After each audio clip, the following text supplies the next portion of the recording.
Good afternoon. My name is Alma Hughes of the Federal Communication Commission's Consumer Affairs and Outreach Division. Welcome to today's webinar. All I want for the holidays is your safety. During today's webinar, we will highlight tips and resources to protect consumers during this upcoming holiday season. Topics discussed will include safe shopping online, your rights when shopping by phone, mail, or online, and holiday online security. Our co-hosts today are the Better Business Bureau and the Federal Trade Commission. We will now have opening remarks from Patrick Weber, Chief of the Consumer and Government Affairs Bureau of the Federal Communications Commission. Mr. Weber is a veteran communications attorney with more than 25 years of government and private sector experience. As chief, he oversees the development and implementation of consumer and disability-related policy, consumer education, complaints, and outreach to state, local, and tribal governments. Thank you very much, Alma. And welcome everyone to our 2020 holiday webinar, which, as Alma mentioned, is entitled, All I Want for the Holidays is Your Safety. We're happy to have you with us virtually today. I'd also like to welcome our partner presenters from the Federal Trade Commission and the Better Business Bureau. Some of you may recall that we hosted a webinar similarly in 2017. And saying that the holidays this year will be different feels like quite an understatement. As many brick and mortar stores provide limited services and follow the CDC's COVID-19 guidelines, consumers are expected to do more of their online shopping, or more of their shopping online and by mail this holiday season. Even before the pandemic, American consumers were increasingly relying on the internet to accomplish their holiday shopping. And while the pandemic may impact some Black Friday sales, Cyber Monday has always been a socially distanced activity. Some estimates project a 33% increase in the amount of money to be spent online this year, doubling the growth rate of previous years. But with the added convenience of buying gifts online comes the potential for fraud. Fraudsters aim to take advantage of the season to steal money and identities from unsuspecting victims. And unlike the Grinch who stole Christmas, they don't return the funds after a sudden change in spirit. With more online shopping comes more package deliveries. Yesterday, we posted an alert about package delivery scams. You can find it at fcc.gov/consumers. Fake delivery notifications may come as a text message, an email, or a phone call. Our advice to consumers is simple. While these messages often look or sound legitimate, you should never click a link or call back a number from an unexpected delivery notice. Contact the delivery service or seller directly using a verified number or website. You can also often track the package directly on a retailer's website. Another holiday tradition for many Americans is giving back through donations. In 2019, Americans contributed nearly $450 billion to charity. 2020 has seen a number of natural disasters disrupt life for people across the United States. And combined with the economic impact of the pandemic, for many, the need is great. Charities are adapting their fundraising and volunteer efforts to align with the current reality. Fewer bell ringers outside stores and fewer in-person volunteers preparing meal baskets will necessitate more direct requests for contributions. Fraudsters follow the headlines, and as we noticed early in the pandemic, they adjust their messages to capitalize on our charitable nature with references to current events and requests for donations that never reach those in need. When it comes to holiday giving, it is always best to plan in advance and proactively find a charitable organization's website or their phone number to make your donation. Be skeptical of social media solicitations and don't open suspicious email or answer calls from numbers you don't recognize. And as we warned consumers in a recent post on our fcc.gov/consumer web portal, be especially wary of charitable solicitations that request your donation to be made using a peer-to-peer app. These apps are growing in popularity among scammers and often provide few protections to consumers. Another priority for us here at the FCC is ensuring that Americans have access to safe and secure networks. Chairman Pai's blog announcing the December open meeting agenda was titled "To Safe and Secure Holidays and Networks," which is especially fitting for this upcoming holiday season. Many people are planning virtual holiday gatherings and adjusting various holiday traditions to keep everyone safe and healthy. Ensuring that the wireless and Wi-Fi connections that keep us connected are secure should be on everyone's holiday planning list. Thankfully, we have assembled a group of expert presenters who will be providing simple tips to keep you safe during this unique holiday season. Before we get to those tips, I want to take a moment to recognize the team from the Consumer and Governmental Affairs Bureau's Consumer Affairs and Outreach Division for organizing this webinar. And special thanks to Alma Hughes, who you've already met, and Kayla Hernandez-Ulloa for their leadership in organizing this event. On behalf of everyone at the Federal Communications Commission, I wish each of you a safe and festive holiday season filled with health, joy, and prosperity. Thank you.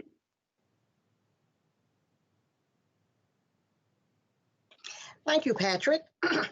Our first speaker, Catherine Hutt, is the Chief Communications Officer at the International Association of the Better Business Bureaus, the umbrella organization for the local independent Better Business Bureaus across North America.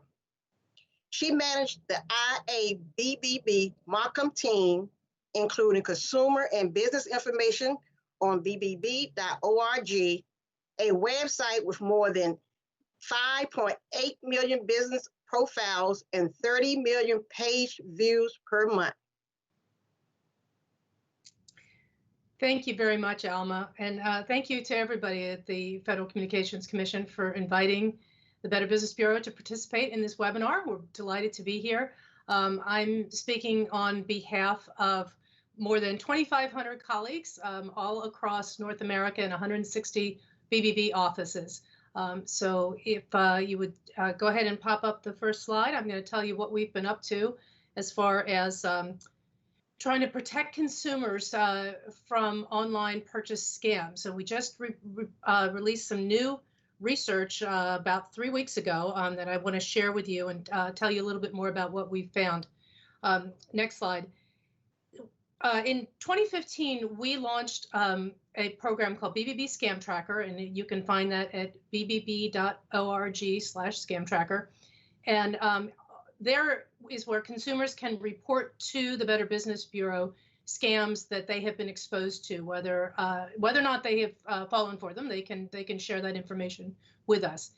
And we use that information for lots of different purposes for consumer education. We share it with law enforcement. We share it with the Federal Trade Commission for their Consumer Sentinel. And it really enables us to see trends and really track what's happening. And as Patrick said, scammers follow the headlines. And we have definitely found that to be true. When things change in the popular culture or in the news, scammers adapt their tactics. But basically, the tactics remain the same even as the subjects change. And so it's really important for people to understand those tactics, because when you understand those tactics, you'll be less likely to be fooled by a scam when the scammer does change the topic. So when it comes to online purchase scams, what we have seen is a huge jump. When we first launched Scam Tracker, 2015 was the first year that we had a full year of activity. Only 13% of the online purchase scams came with a monetary loss. And by 2020, that had jumped to 64% with an average loss of $93. Next slide, please. So how are people getting scammed? What we find is when it comes to online purchases, people are more likely to be scammed if they're actively looking for something. And we all know that online advertising uses sophisticated algorithms to know what interests you. It knows looked at what you read, what you've purchased before, what things you've browsed at. And so you're very likely, and I'm sure you've all seen it, if you've looked up a product, you're likely to see that product pop up again in other places. And what we found is that people who are actively looking were being exposed to scams more often, and and were more likely to lose money. So as you can see, that is definitely one of the areas where you need to be careful when you're actively looking for something and what pops up. The next slide, please.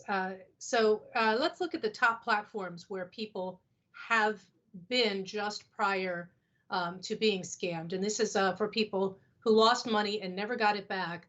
The platform for all consumers was number one was Facebook, number two was Google, number three was the direct website. People who are actively searching were most likely to have found the ad from Google, which makes some sense. That's usually where you go to a search engine to begin your search. People who were just passively searching and were exposed to an ad were more likely to see it on Facebook. Next slide, please. Interesting. The motivation for engaging with a scammer, number one, was the sales price. Very much the same kind of motivation that we see. It makes legitimate marketing with real companies successful. Is we are very price conscious consumers, and so that was the number one reason that people purchased the product that they saw, and that was consistent both pre and post COVID. Next slide, please. Since COVID, what we've seen is the availability issue is very significant. And items such as masks and wipes were the number two motivating factor in recent months. Next slide. In the categories of things that people were most likely to lose money on, pictures. A picture is worth 1,000 words. And when people see photos of cute pets or attractive clothing or a hot car, that is a motivating factor. And so that's another thing that you can do as a consumer to be aware of that, to not fall for something that just looks good. We'll talk in a minute about how you can do some research to find out more. But pictures are easy to steal and to use in a fraudulent way. Next slide. We see a lot of scam reports about free trial offers. A lot of products in the medical, nutritional, skincare arena are sold using free trials. And far too often those trials are not really free. Usually they will tell you they're charging $5 for shipping and handling, but you get the first 30 days free or something like that. But buried in the fine print is information that says you will be automatically charged for subsequent months that you're signing up for a subscription. And more often than not, the first charge comes before you've even had a chance to try out the product. So that's another thing that consumers need to be very cautious about is free trial offers. Make sure that it is truly free. Read the fine print before you click I accept or I agree, and make sure that you understand what you're signing up for. Next slide. So obviously more people are shopping online at the holidays. We've seen that trend for years now. And of course, in this era of COVID, that is expected to be an even greater increase. And so with the increase of online shopping is also an increase in risk. And scammers understand this, and they will mimic or imposter popular products and popular toys, popular gaming items or electronics. And so that's what you also need to be careful of is what is the most popular thing? What's the number one thing on your family's list? That will be the thing that they're going to be looking for. So next slide, please. Be cautious when you're buying popular items. Do your homework. So consistent across the board has been the most popular product that scammers will pretend to sell you, and therefore the riskiest product are pets and pet supplies. And again, this is an area where we've seen a big increase in since COVID. A lot of people who have been quarantining are lonely, and so they have looked for a pet online. And of course, scammers take the opportunity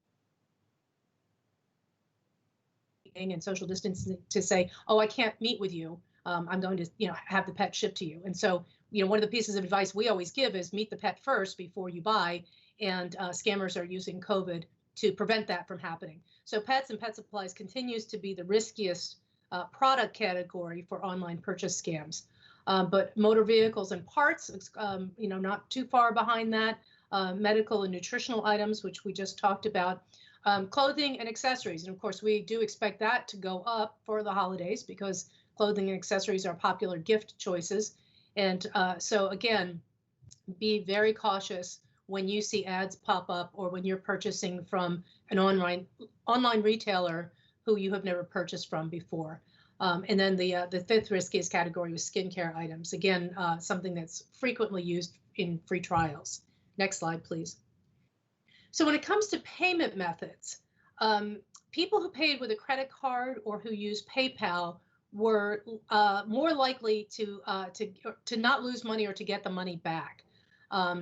And so we always recommend to consumers that whenever possible, you use a credit card. There are additional protections built in thanks to banking laws when you use a credit card. However, it doesn't mean you're always going to be protected. If you're constantly falling for scams, your bank or your credit card provider is going to probably tell you that they can no longer back you up. So do be careful, but credit card is the safest way for shopping online. PayPal also turned out to be the safest of the digital wallets or the online peer-to-peer payment methods. People were most likely to get their money back with PayPal. Bank account debit, people often think that that debit cards have the same protections as credit cards, but they do not. They look like them. They even have the same logo on them, but they don't always have the same protection. Prepaid cards are as good as cash. That money is gone. We found that Zelle and other digital wallets, people were less likely to get their money back if they were scammed. So those are things that you need to watch out for. Next slide, please. So of the people who filed reports with BBB Scam Tracker and paid, 73% said they didn't get the product. That's a huge percentage, and that is a very sobering number. So that's why we're here with the Federal Communications Commission and the Federal Trade Commission, really urging consumers to be on the lookout and to be very careful this holiday season. Again, we think that number could even go up, so we're really urging caution. Next slide. Here's an area that scammers are very tricky on is they'll give you shipping information. You'll get an email with a confirmation. You'll get a tracking number. It may say, Popular Tracker, FedEx, or DHL, or UPS, and they'll even give you a tracking number. And so you may not even think to check until a few days later and you say, hey, I never got that thing that I ordered. And then you go and either click on that link, which might take you to a page that looks like your order's on the way. But if you go to the actual shipper and put in that tracking number, you'll find that the number is false. And so be cautious, even if you get tracking information, even if it looks pretty sophisticated. 59% of the people who lost money found they did get a shipping confirmation. And of course, many of those were fake. Next slide, please. So how do we put a dollar amount on our time lost? I mean, anybody that's been scammed knows that you spend a lot of time trying to get it fixed. And especially if your information, your personally identifiable information is stolen, your identity, that takes even more time. So, most people try several times to reach out to the seller. We don't usually hear from them until they've really tried to get their money back. And that's a big waste of time as well. And so that's another thing to be careful of. Next slide. So this is a surprise to a lot of people, but young people are more susceptible to scams. We sort of have in our mind that the typical scam victim is a little old lady who's, not particularly savvy online. Not true. Young people are more susceptible to scams, and this has borne out over 5 years worth of research. We have seen this to be true. The risk of being scammed, of being susceptible, falls as people age. They become, more suspicious, less likely to fall for a scam. However, the dollar amount lost is completely the opposite. Young people lose the least and older people lose the most. That tends to be, because older people are targeted by scammers for things like investment scams, romance scams, the higher ticket items. Online purchase scams kind of fall right in the middle, both age-wise and loss-wise, and really affect a wide range of consumers. So everyone is vulnerable to these online purchase scams, and no one should take for granted that they are safe. They should really watch out. Next slide, please. We've also found, unfortunately, in our research that military consumers, service members, veterans, family members, are a little bit more susceptible than the overall average population to all kinds of scams, and including online purchase scams. And unfortunately, some scammers specifically target our service members and their families, which makes it kind of doubly despicable that folks who are serving their country are getting additionally targeted by scammers. Next slide. Women are more likely to lose money, and part of the reason for that is that women do more of the holiday shopping in particular and online shopping in general. However, men lose more money, so it evens out, I guess. It's neither is a worse situation, but we do find that there is a little bit of a gender difference there. Next slide, please. So since COVID, obviously consumers are shopping online more frequently, and what we found is that those who do shop online have that has increased from 29% who shop every week online to 37%. And so with that, no surprise, we've seen an increase in scams targeting online purchases and related to shipping and online activity. Next slide, please. So of those who lost money in our research, 83% of those who lost money said they were shopping online specifically because of COVID, versus 77% who said no, it wasn't because of COVID that they were shopping online. So if you if you are new to online shopping due to COVID, you are slightly more susceptible. Next slide, please. So this is a discouraging number. More than half of the people who made a purchase online, spent the money, didn't realize they were scammed until they didn't get the product. So it wasn't something that they had a hunch on. They didn't check the tracking information if they got it. It wasn't until they didn't get the product that they realized they had been scammed. And so by then, of course, it's been days or even weeks, and the money is long gone. Next slide, please. So this is really important. These are the things that kept people from being scammed. People who were exposed to a scam but did not lose money. The things that they say prevented that, the biggest factor was they had a hunch. They trusted their gut. And so I would really encourage you to, if it feels not quite right, trust your gut and really explore it. They checked out the background of the scammer. BBB.org is a great place to do your research. FTC, FCC, other government agencies have good information on scams.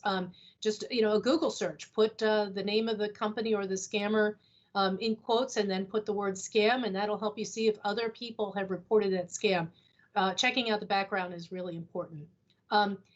This is the third one is the only one that wasn't, from the individual themselves. It wasn't their own action.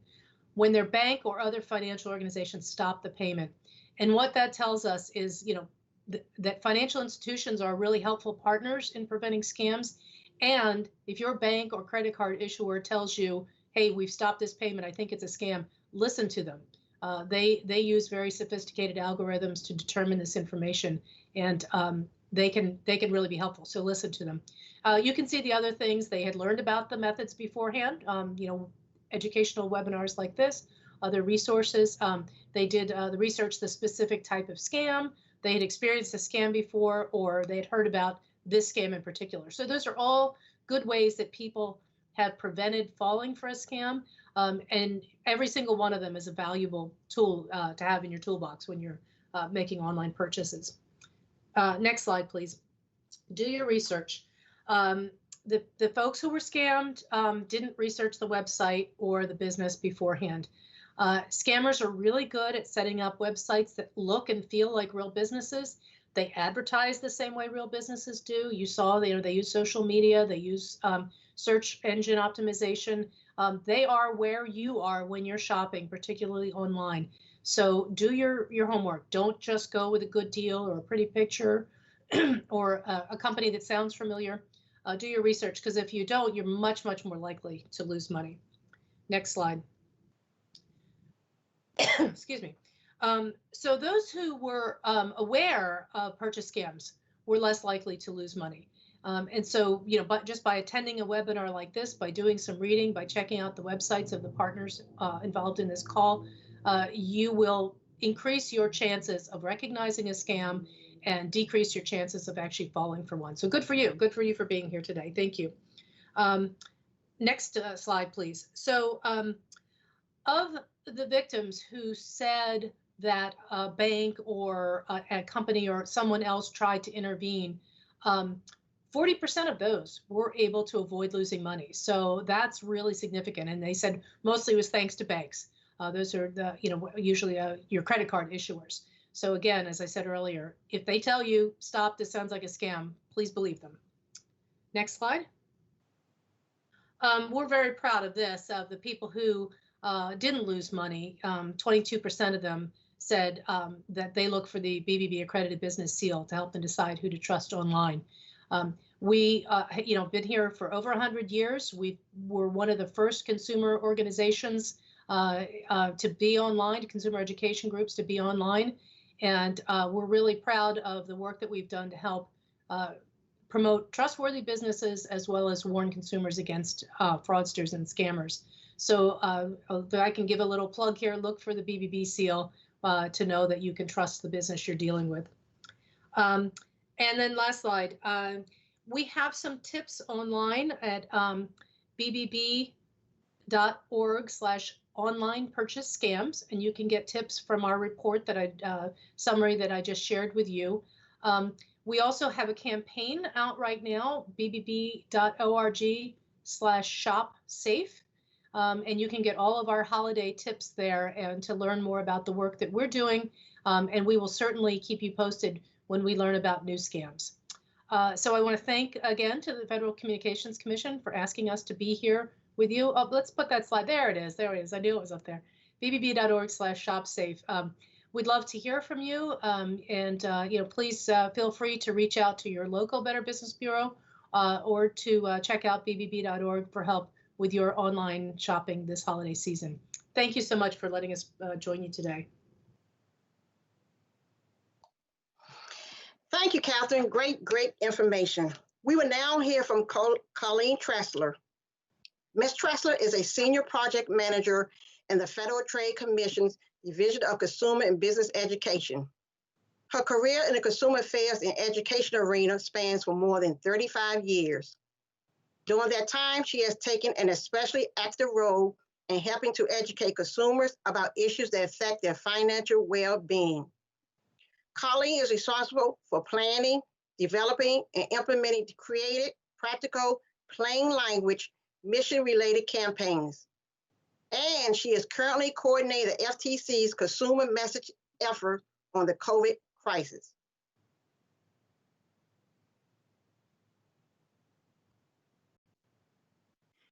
Thank you, Alma, and hello, everyone. It's good to be with you today. If you like or need to shop online, as so many of us are doing during the COVID pandemic, the FTC wants you to know that you have rights and sellers have responsibilities. First slide, please.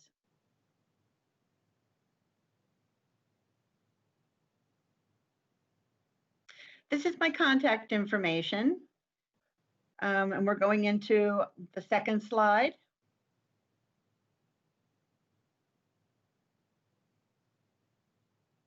Okay, let's do a little bit of data here. Online shoppers in the US spent more than $218 billion on retail purchases during the third quarter of 2020.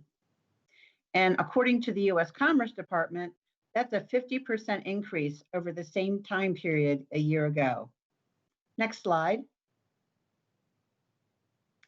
So before you contribute your holiday shopping dollars to the economy, let's talk about some helpful tips. First, it's important to know who you're dealing with. Reports about online shopping issues and scams aren't new for the FTC. In fact, the number of those reports has grown every year since 2015. Many deal with orders that never arrive, just like Catherine said. Since 2015, people have reported losing a total of almost $420 million related to online shopping issues.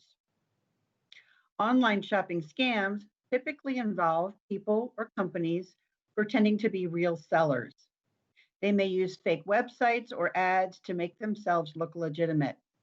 They may even use URLs and company logos to give you the impression you're dealing with well-known retailers. In fact, people may not know they're dealing with the scammer, like Catherine said, until the item they bought never arrives and they can't get their money back. Whether or not you've heard of a seller, it's always a good practice to enter the name in a search engine with the words like complaint or scam and read about other people's experiences with the company. It's also important to protect your information and check privacy policies. Email is not a secure way of sending financial information like your credit card or checking account number. If you start a transaction and need to give your financial information through a website, make sure the URL starts with HTTPS.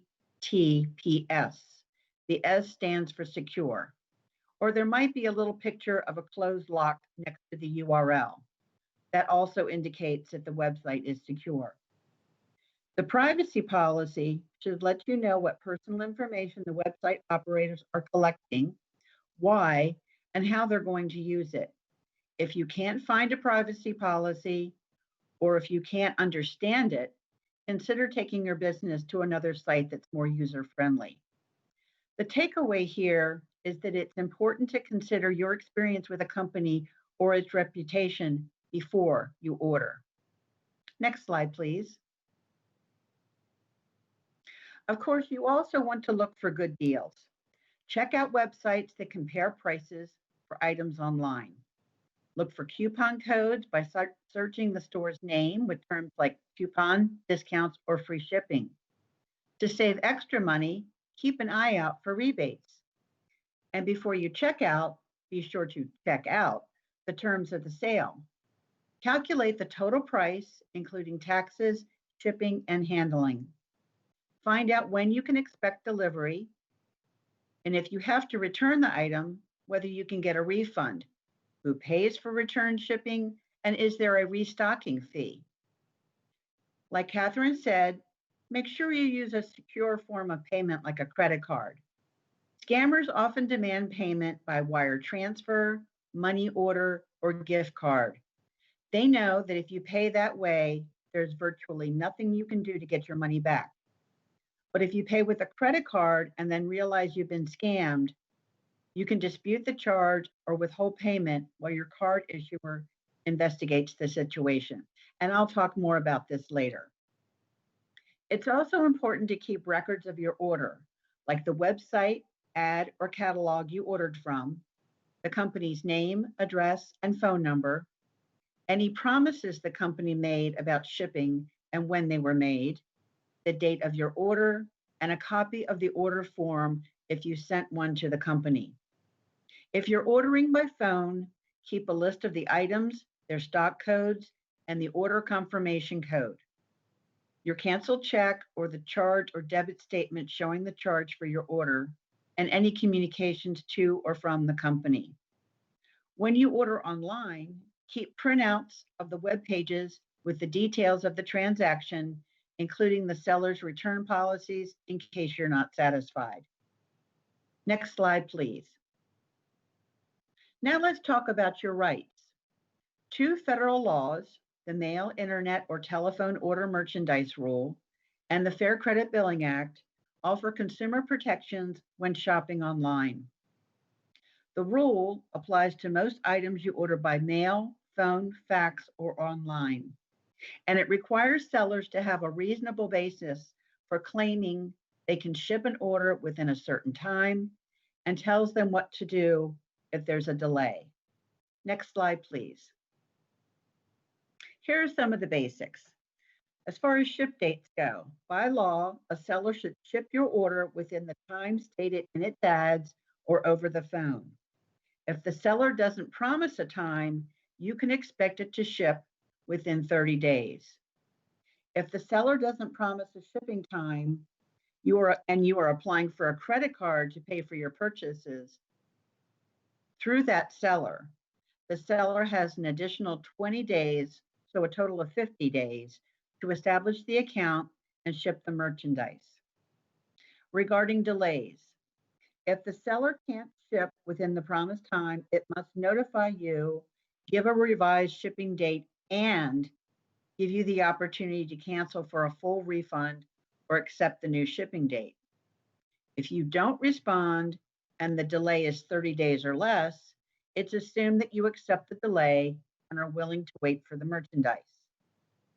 If you don't respond and the delay is more than 30 days, the order must be canceled by the 30th day of the delay period and a full refund issued promptly.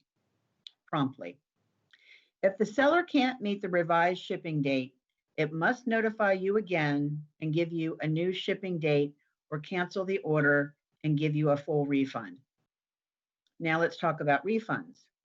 If you pay by check, money order, or with a non-seller credit card, the seller must give you a refund within 7 working days after the order is canceled.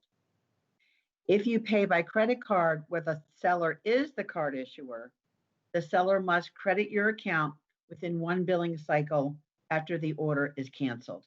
And all of these details are in our consumer education documents at consumer.ftc.gov. Next slide, please. Now, the Fair Credit Billing Act protects you from unfair billing practices, including unauthorized charges and charges for unaccepted or delivered goods and services. Many credit card issuers have policies against sellers charging an account before shipment. If you think a seller charged your account too soon, report it to the credit card issuer. Otherwise, the issuer has no way to know the seller isn't following its policies. To dispute a billing error with your credit card issuer, you must write to the issuer at the address given for billing inquiries, not for the address for sending your payments. And you must send your letter so that it reaches the issuer within 60 days after the first bill with the error was mailed to you. It's actually a good idea to send your letter by certified mail with a return receipt. That way you have proof of what the issuer received. Include copies, never originals, of receipts or other documents that support your position, and keep a copy of your dispute letter. The credit card issuer must acknowledge your complaint in writing within 30 days after getting it, unless the problem has been resolved. The issuer must resolve the dispute within 2 billing cycles, but not more than 90 days after getting your letter. You may withhold payment on the disputed amount and related charges during the investigation, but you must pay any part of the bill not in question, including finance charges on the undisputed amount. The credit card issuer may not take any legal or other action to collect the disputed amount and related charges during the investigation. And while your account can't be closed or restricted, the disputed amount can be applied against your credit limit. And that might be important if you're ordering a big ticket item. Next slide, please. If you have problems or suspect a scam related to online shopping or any of the other consumer issues that fall under the FTC's jurisdiction, let us know about it. When you tell us about frauds, scams, and other kinds of bad business practices, you're helping the FTC and our law enforcement partners spot and stop scams. To make it easier, the FTC just launched reportfraud.ftc.gov. This is a new version of the FTC's consumer reporting website. By following a few short steps on reportfraud.ftc.gov, your report is instantly available to more than 3,000 federal, state, and local law enforcers across the country. After you tell us what happened, you'll get advice from reportfraud.ftc.gov on what you can do next to recover and protect yourself from fraud. Your report can make a difference.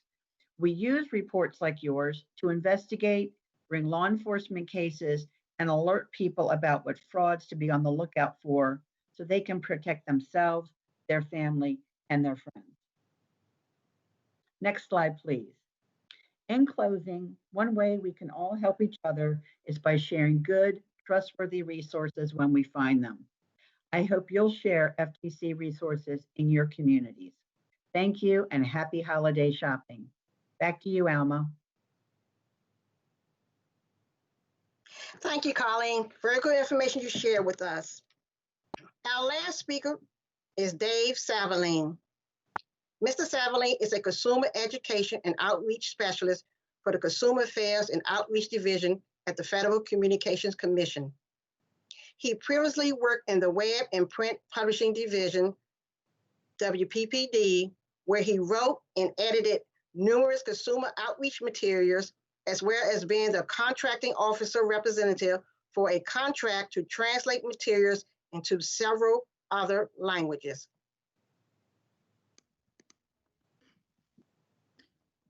Thank you, Alma. So, hello, my name is Dave Savaline, and I am a consumer outreach specialist here at the Federal Communications Commission. And with the ongoing pandemic, many people are going to be spending their holidays at home.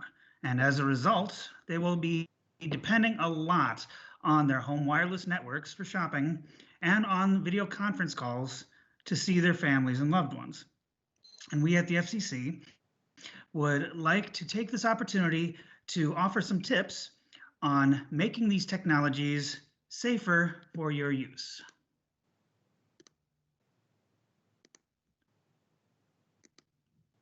Apologies.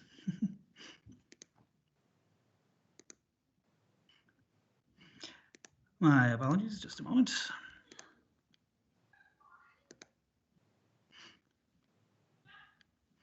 Okay, can you see the slideshow? I apologize. Yes. Okay, my apologies. So, first off, I'd like to start with basic wireless security. And these are the kind of tips that could increase your security anywhere that you use wireless. First off, please use encryption. It may seem common sense to many of our viewers, but studies have shown that it's not common sense to everybody. So we just want to emphasize to use encryption. It's the easiest way to ensure the security of your communications at home or in public. And the two most common types of encryption you will encounter are wired equivalent privacy, or WEP, and Wi-Fi protected access, or WPA. And the strongest one that you should look for when available is WPA2.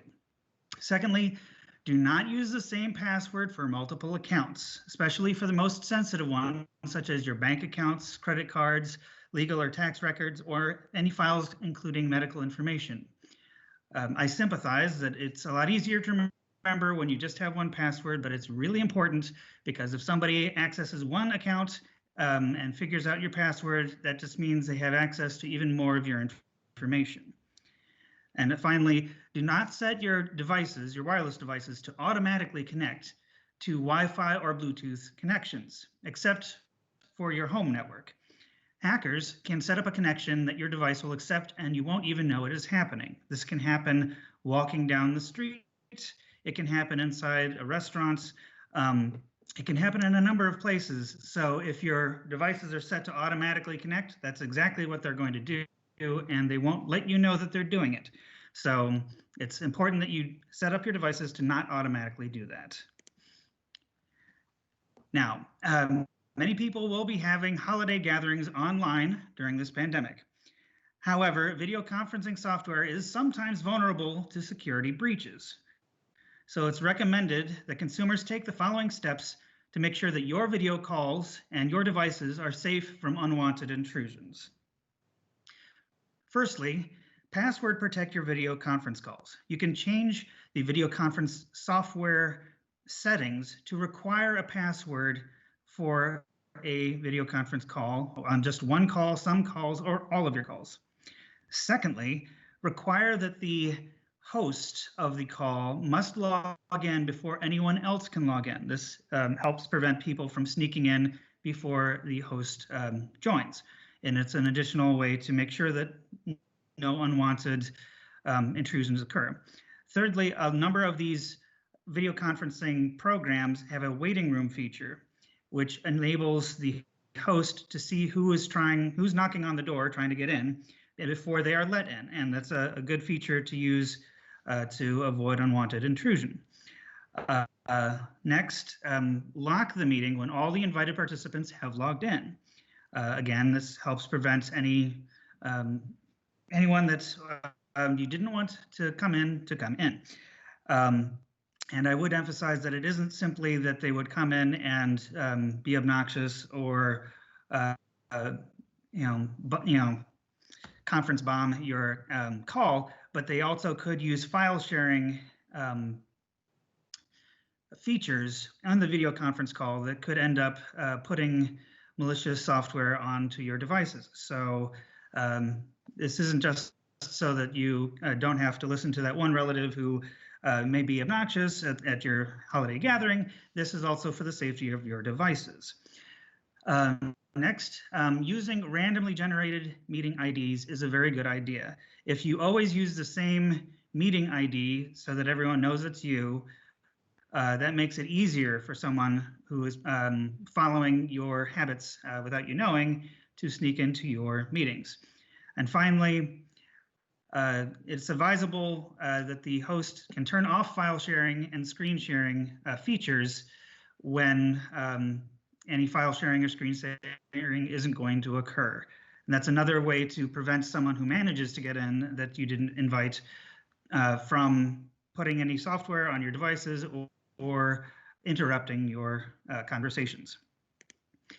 Finally, this holiday season, the additional usage of home Wi-Fi networks makes it a good idea to take some extra steps to make sure that your home Wi-Fi network is less likely to be the target of hackers and other unapproved users. First, make sure that your wireless router's encryption is turned on. A lot of wireless routers will have the automatic default setting of the encryption turned off, so it's worth your time and effort to turn that on. Secondly, I'll just put these two together. Changing the default name and the default password of your Wi-Fi network are very good ideas. The reason is that hackers have a very good knowledge of the default names that certain suppliers typically use, and they'll be able to spot on a list of available Wi-Fi networks the ones that have the default name that came with the router, and likely that means they have a default password because they didn't bother to change the Wi-Fi network's name. They probably didn't change the password either, and therefore a well-educated hacker might be more likely to target your network and find a way in. Next, consider using the Media Access Control or MAC filter. This is a filter that will only allow pre-approved devices to connect to your home Wi-Fi system. It does mean that you have to go through the extra step of pre-approving any of your devices, your laptops, your phones, your tablets, etc. However, it does provide a very strong measure of control as to who can access your network. And finally, be sure to use antivirus and anti-spyware software on any devices that connect with the internet. I know that we may have developed good habits when it comes to putting antivirus software on our computers, but our phones and our tablets need it too.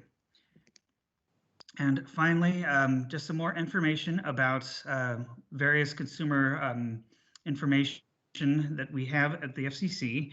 It is available at www.fcc.gov/consumers. on a number of telecommunications issues. And if you needed to reach our outreach division, the Consumer Affairs and Outreach Division, there's contact information there. And finally, at the end, there is the Do Not Call registry logon information, donotcall.gov. Whoops. And with that, I will turn it back to Alma. And we at the FCC wish you a happy and wonderful and safe holiday season. Well, thank you, Dave. Very good information.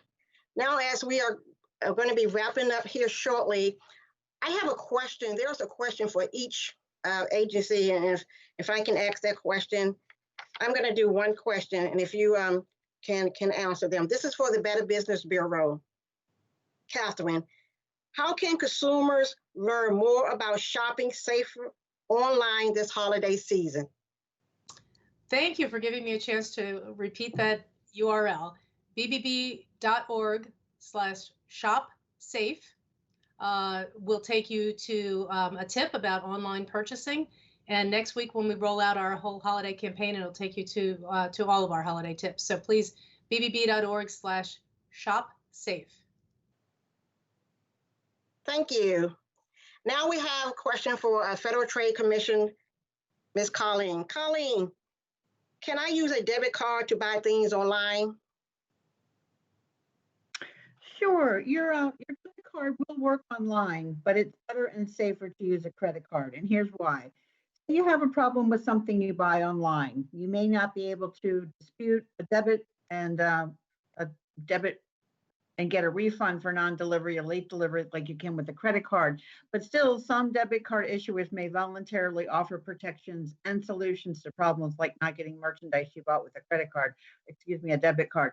But if someone, I think this is the biggest point I want to get across. If someone steals your credit card number online, the law says you can lose only $50 if you report it right away. If someone steals your debit card number online, the thief can take all of your money out of your bank account. So I really advise people to visit our website at consumer.gov and look for the article called Using Debit Cards. Very good, thank you. Now we have a question for the FCC, Dave Savaling. Dave, is it a good idea to turn off your wireless router if you are not using it? It certainly is. If you know that you're not going to be using your wireless router for any extended period of time, such as if you're going on a trip. I know with pandemic, we're not traveling as much, but if you are going on a trip, it's best to turn your Wi-Fi router off completely. It prevents any unwanted access of your router and any access to any device that's attached to them, your home computers and tablets, etc. So if you know that you're not going to be there, it's best to turn it off. Great. Thank you, Dave. Now, as we come to the end of the webinar, we will have closing remarks from Kayla Hernandez. Ms. Hernandez is the Associate Division Chief for the FCC Consumer and Government Affairs Bureau, Consumer Affairs and Outreach Division since 2011. In this capacity, she provides strategic leadership with regards to planning, developing, and managing the division's consumer-facing outreach efforts and agency-wide projects as assigned. Ms. Kate. Thank you, Alba, and thank you everyone who showed up for this webinar today. I learned a lot and I'm so proud of our partners with the information that they presented. So thank you to Colleen, Catherine, and Dave for all this valuable information. We look forward to, of course, having you use it and share it with those that could not attend today. I'd like just to point a little bit of highlights of things that I learned that I think are a lot of importance for consumers. So I definitely encourage everyone to go look at the Better Business Bureau's scam tracker. That information is really helpful, especially now when we have so many different scams going on. For Federal Trade Commission, please visit their page, reportfraud.ftc.gov. A lot of information there too. And of course, for the Federal Communications Commission, If you have any questions regarding this webinar or any issues that are consumer related, please send an email to outreach@fcc.gov. I'd like to thank Alma for today's moderate procedures. Also, again, thank you to Dave, Colleen, and Catherine for all the information that they shared. And we look forward to you joining us at our next webinar. Happy holidays to all.